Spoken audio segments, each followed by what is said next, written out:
दोस्तों, उत्तर प्रदेश के अमेठी में जो भी हुआ उसे हर कोई दुखी है, हर कोई हैरान है।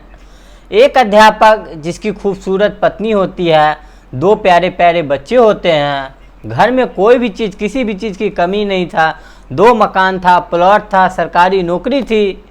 दोस्तों, वो टीचर अक्सर उदास रहा करता था, गुमसुम रहता था। जहाँ पढ़ाता था वहाँ भी स्टाफ से घुल मिल नहीं पाता था, क्योंकि उसके दिल में एक बहुत बड़ा गहरा घाव था।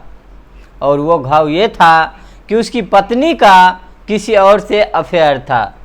जब वो स्कूल चला जाता पढ़ाने के लिए तो वो बातें करती रहती, अपने आशिक से मिलती जुलती और वो अपना संबंध रखती थी। और यही बात उस अध्यापक पति को पता चल जाता है तो सब कुछ होते हुए भी उसकी दुनिया वीरान लगती है। और जब पति पत्नी में इस बात को लेकर चर्चा होती है तो पत्नी भी उस पति को बात मानते हुए भी उस आशिक को छोड़ने का मन बना लेती है। लेकिन उसे नहीं पता था कि उसका वो आशिक उसके लिए कितना पागल है, वो क्या क्या कर सकता है। तो दोस्तों, अमेठी में जो कुछ हुआ, जिसमें 4 लोगों की जान चली गई, आइए जानते हैं सब कुछ इस कहानी के बारे में। तो लेकिन कहानी में जानने से पहले वीडियो को लाइक कर दीजिए, चैनल को सब्सक्राइब कर लीजिए, जिससे कि मेरा हौसला बढ़ता रहे। दोस्तों, ये कहानी शुरू होती है उत्तर प्रदेश के रायबरेली जिले से। एक लड़का होनहार होता है जिसका नाम सुनील कुमार होता है। उसका 2020 में पोस्टिंग होती है पुलिस कांस्टेबल के रूप में। लेकिन लड़का होनहार था दोस्तों, वो आगे परीक्षा देता है और वो प्राइमरी का अध्यापक बन जाता है और वो टीचर की नौकरी उसे लग जाती है और उसे पुलिस की नौकरी छोड़ टीचर बन जाता है, क्योंकि उसको टीचर अच्छे लगते थे। और उसे खूबसूरत पत्नी होती है, उसकी एक बेटी होती है और उस पत्नी का नाम पूनम भारती होता है। पति पत्नी उस बेटी के साथ बहुत खुश रहता था, लेकिन उस टीचर को नहीं पता था कि उसकी पत्नी उसके पीछे क्या करती है।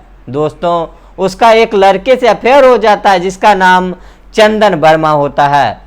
जब उसका अफेयर होता है और उससे बातें करती है, मिलने जुलने लगती है, और ये बात कहीं ना कहीं सुनील कुमार को पता चल जाता है और वो अपने पत्नी से इस बारे में टोकता है, बोलता है। तो पत्नी जो है वो उसकी बात नहीं मानती है, फिर भी उसे चोरी छुपे उसे बात करती है। लेकिन उसे नहीं पता कि जो वो बातचीत कर रही है अपने आशिक चंदन वर्मा से, वो कहीं ना कहीं सारी बातें रिकॉर्ड हो रही है। और वो जब अपने व्हाट्सएप पे वीडियो कॉल करता तो वो जो चंदन वर्मा था वो रिकॉर्डिंग बना लेता था। और पूनम भारती को एक बेटी और पैदा होता है। कुल मिलाकर उन दोनों का 2 बच्चे हो जाता है। लेकिन फिर भी वो अपने आशिक से बातचीत जारी रखता है और अंत में जब बहुत कुछ हो जाता है, बवाल हो गया, तो पूनम भारती ने सोचा कि ठीक है, हम अब जो चंदन वर्मा को छोड़ ही देते हैं। लेकिन दोस्तों, ये आसान नहीं था। वो जो दूरी बनाने लगती है उससे, तो फिर भी वो नहीं मानता है और वो रायबरेली पहुंच जाता है उसके घर पे और उसके बेटी के साथ इधर उधर घूमता था। उसके परिवार वाले उस पर एतराज करते थे, लेकिन दोस्तों जो बात थी वो जाहिर हो चुकी थी। जो सुनील कुमार था उसने सोचा कि इस तरह से बात नहीं बनेगी, उन्हें अपने पत्नी को लेकर वहाँ से बरेली से अमेठी चला आता है जहाँ पे वो पढ़ाता था। और वो स्कूल के बगल में एक थाना लगता है, शिवरतनगंज थाना, वहीं पर वहाँ स्कूल था। और उसी थाने के पास वो एक चौराहा होता है, उसी के पास वो एक मकान किराया पर ले लेता है और वहीं पे वो रहने लगता है। पूनम भारती सोचती है कि चंदन वर्मा अब यहाँ तो आ नहीं पाएगा, और सुनील को भी संतुष्टि हो जाती है इस बात की कि अब उसकी पत्नी अब उसके साथ रहती है, उसकी बच्चे उसके साथ रहते हैं, तो कहीं से कोई परेशानी नहीं है। लेकिन दोस्तों, उन दोनों को ये बड़ी भूल थी। जो चंदन वर्मा होता है वो एक सातिर किस्म का और सनकी टाइप का आदमी होता है। वो बरेली से चल के अमेठी आ जाता है और वो वहाँ पे कहीं ना कहीं उन दोनों के बीच में रोरा बनने लगता है। एक दिन 18 अगस्त के दिन जब वो दोनों अपने बेटी का इलाज कराने के लिए एक हॉस्पिटल जा रहे थे, तब बीच में वो चंदन वर्मा आ जाता है और वो बीच रास्ते पे ही पूनम भारती से बात करने की कोशिश करता है। लेकिन पूनम भारती उसको इग्नोर कर देता है, क्योंकि उसका आशिक था, उससे बहुत गहरा संबंध रह चुका था, तो उसे किसी चीज़ का खौफ नहीं था। वो ज़बरदस्ती उससे बातचीत करने की कोशिश करता, लेकिन पूनम भारती उसको फटकार देती और वो उसके बाद वो 112 पे कॉल करके पुलिस बुला लेती है। जब पुलिस आती है तो फिर उसको पकड़ कर ले जाती है और उसके बाद कुछ टाइम के लिए अपने पास रखती है, फिर उसके बाद छोड़ देती है। अब ये लोग सोचता है कि मामला शांत हो जाएगा, कहीं ना कहीं पुलिस ने इसको डरा धमका दिया होगा और वह मेरे रास्ते में कांटा नहीं बनेगा, नहीं आएगा। लेकिन इतना होने के बावजूद भी जो चंदन वर्मा था वो उसका वही आदत बनी रही। वो आए दिन उन दोनों के बीच में रास्ते में कांटा बन के आ जाता, घर पे आ जाता, वो जहाँ पे पूनम भारती से मिलने की कोशिश करता और वह पूनम भारती जो उससे दूरी बना चुकी थी, उससे दूर रहने की फैसला ले चुकी थी, जैसे जैसे उससे दूरी बनाती गई वैसे वैसे चंदन वर्मा जो पूनम भारती के लिए और पागल हो गया। और दोस्तों ऐसे ही एक दिन बहुत ज़बरदस्ती करने लगा, तब इन लोगों ने उसके खिलाफ जाके थाने में FIR दर्ज कराया और 164 का बयान दर्ज हो गया। और अब वो सोचा कि अब तो छुटकारा मिल जाएगा, क्योंकि पुलिस ने उस मामले को गंभीरता से नहीं लिया, क्योंकि वो उसको बीच रास्ते पे धमकी दिया था कि अगर तुम मेरे ज़िंदगी से चली गई तो मैं तुम लोगों को छोड़ूंगा नहीं। और ये बात जो वो सुनील कुमार था और जो उसकी पत्नी थी पूनम भारती, इन दोनों ने पुलिस के सामने बताई कि जो वहाँ की पुलिस थी शिवरतनगंज थाने की, उन्होंने इन सब बातों से इनकार किया है कि ऐसी कोई धमकी जो है, ऐसी चेतावनी की, ऐसी इस तरह की कोई चेतावनी मेरे सामने नहीं दी थी। लेकिन वो सरेआम उस दोनों को धमकी दिया था कि तुम दोनों को देख लूँगा। जब मामला हद से ज़्यादा आगे बढ़ गया तो पुलिस ने कार्रवाई किया और कुछ ज़्यादा ही चंदन वर्मा को समझाया बुझाया और अब उसको धमकी भी दी कि अगर इन दोनों के रास्ते में आओगे तो फिर समझ लेना। लेकिन फिर भी उसके बावजूद भी वो मानने को तैयार नहीं था और वो एक दिन खतरनाक प्लान बनाता है और प्लान के अनुसार एक स्टेटस लगाता है व्हाट्सएप पे कि अब ये 5 लोग दुनिया से जाने वाले हैं, मरने वाले हैं। 5 लोगों में वो 4 लोग तो वो थे जो 2 मासूम बच्चे थे, एक पूनम भारती थी और एक उसका पति सुनील कुमार, और वो 5वां जो था वो खुद होता है। और वो अपने बारे में भी बोला था कि जो 5 लोग मरेंगे उसमें से उसका भी नाम था।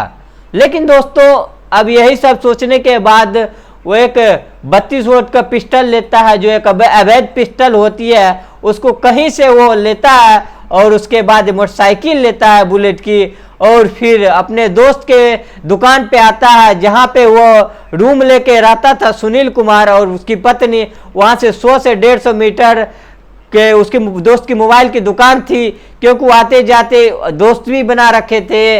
वो अपने दोस्त के दुकान पे बुलेट मोटरसाइकिल ठहरा कर देते थे और उसके बाद उसके घर पे आता है और घर पे आने के बाद दरवाजे खटखटाता है, दरवाज़ा खोला जाता है और उसके बाद वो अंदर जाता है तो एक चॉकलेट जो है उसकी बेटी को देता है और एक 10 रुपये का नोट देता है। वो बेटी वो जो है वो एक हाथ में चॉकलेट और एक हाथ में 10 रुपये पकड़ लेती है और उसके बाद वो बातचीत करता है और उसको क्या करना था वो पूरी तरह मन बना लिया था कि धीरे धीरे वो उन दोनों में कहासुनी हो जाती है। लेकिन कुछ ही दूरी पे जागरण चल रहा था, मेला लगा हुआ था, तो शोर सवारा जो था बहुत ज़्यादा हो रहा था। इस वजह से ये शोर सवारा वहाँ पे सुनाई नहीं दिया और देखते देखते वो पिस्टल निकाल लिया और एक के बाद एक उन्होंने 9 गोलियां चला दिया और उसके बाद 3 गोली जो है वो सुनील को लगी, 2 गोली पूनम को लगी और एक गोली वो मासूम बच्ची को लगी। और उसके बाद जो गोली की आवाज़ सुनी चारों बगल तो हड़कंप मच गया। कुछ लोग दौड़ते हुए घर के तरफ आए, तब तक जो ये है वो वहाँ से फरार हो चुका है। लेकिन हालांकि वो खुद पे गोली चलाई लेकिन मिस फायर हो गया, इस वजह से वो अपनी जान नहीं ले पाया। लेकिन वो वहाँ से जब भागा तो वो घर के अंदर जब लोग आते हैं तो चारों लोग वहाँ पे पड़े हैं लहू लुहान की स्थिति में, लेकिन कोई भी उसके पास जाने की हिम्मत नहीं जुटा पा रहा था। लेकिन कुछ लोग फिर भी गया तो लेकिन वो अपने से कुछ कहना सही नहीं समझा। लेकिन हालांकि वहाँ पे सभी की जान वहीं पे चली गई, लेकिन फिर भी हॉस्पिटल ले गया। हॉस्पिटल में जाने के बाद डॉक्टर उसको कहते हैं कि इनमें से कोई नहीं बच पाया है। दोस्तों जब वो आते हैं पूरे इलाके में हड़कंप मच जाता है। जो परिवार वाले होते हैं वहाँ पे आते हैं, रोते हैं, बिलखते हैं और ये पूरी तरह से सोशल मीडिया पे पूरे देश में दुनिया में पूरा वायरल हो जाता है, पूरा फैल जाता है कि उत्तर प्रदेश के अमेठी में ऐसी ऐसी घटना को अंजाम दिया गया है। और अब उसके बाद जो है पुलिस आती है, छानबीन करती है, और उसके पिता आते हैं सुनील कुमार के, वो जानते थे सारा बात, सारा वाकया कहीं ना कहीं उसी व्यक्ति का हाथ हो सकता है। जब थाना पुलिस हुई थी तो इन सभी को लेके तो वो लोग भी जानते थे सारा कहानी कि वो ऐसे ऐसे धमकी दिया था पहले, और उस व्यक्ति को ढूंढा जाता है और 8 घंटे के अंदर चंदन वर्मा को गिरफ्तार कर लिया जाता है। और लेकिन दोस्तों उत्तर प्रदेश की पुलिस इनकाउंटर करने में माहिर है, तो यहाँ पे कहीं ना कहीं ये था कि इनकाउंटर तो होना ही था, लेकिन जो चंदन वर्मा जो यहाँ पे था वो एसआई का पिस्टल छीन के, और कहा जाता है कि वो उनको मारने की कोशिश करता है, तभी पुलिस जो है उस पर गोली चला देती है, उसके पैरों में गोली मार के जख्मी कर देता है, और वो फिर उसके बाद कैदे से हिरासत में ले लेती है। जब उसके साथ 2 पुलिस साथ में लेके आते हैं और मीडिया आती है और लोग पूछते हैं कि आखिर तुमने बच्चों को क्यों मारा, तो इसका वो कोई जवाब नहीं देता और वो पुलिस के गाड़ी में बैठकर थाने चला जाता है। तो दोस्तों एक हंसते खेलते परिवार को इस दुनिया से उजड़ जाना पड़ा एक नाजायज रिश्ते के चलते। तो दोस्तों इस तरह की घटना हैरान कर देती है, परेशान कर देती है, सोचने पे मजबूर कर देती है कि एक इंसान जो बिना सोचे समझे अपने ज़िंदगी को इस तरह चलाता है, उसका अंजाम भी नहीं सोचने की कोशिश करता है कि इसका अंजाम क्या होने वाला है। तो दोस्तों इस कहानी का सुनाने का मेरा किसी को दिल दुखाना नहीं था। इस वीडियो का बनाने का उद्देश्य था कि लोग जागरूक हो और ऐसे लोगों से सतर्क रहें वो जिनको लोग हल्के में लेते हैं। तो दोस्तों आज की रही ये कहानी, आपको कैसी लगी? अगर अच्छी लगी हो तो चैनल को सब्सक्राइब कर दीजिएगा।